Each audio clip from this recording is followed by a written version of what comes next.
Pașii grei în tăcere, intru fără să bat. Camera se răcește, știi că eu sunt cel ce schimbă aerul din ea. Privirea mea apasă, nu trebuie să vorbesc. Simți comanda din tăcere, știi exact ce urmăresc. Nu mă joc cu timp pierdut, totul e calculat. Îți citesc respirația ca pe un cod ascuns decodat. Îmi place cum tremurul tău rămâne totuși calm. E liniștea aia tensionat înainte de un uragan. Tu vii sub comanda mea, fără să întrebi. Umbra mea te cheamă, iar tu nu reziști. E ceva ce te trage, n-ai cum să negi. Puterea mea te prinde, te lasă fără scut, fără legi.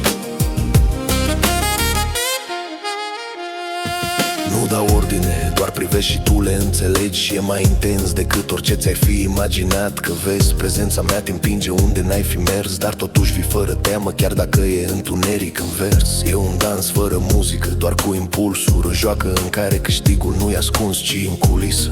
Ești atrasă de mine ca de un pericol frumos. Și știi că n-am să te cruz, dar nici că e ceva rău în asta, deloc.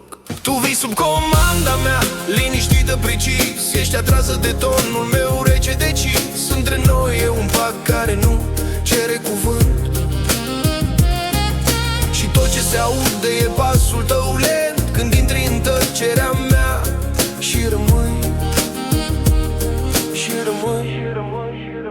Tu vii sub comanda mea, fără să întrebi. Umbra mea te cheamă, iar tu nu reziști.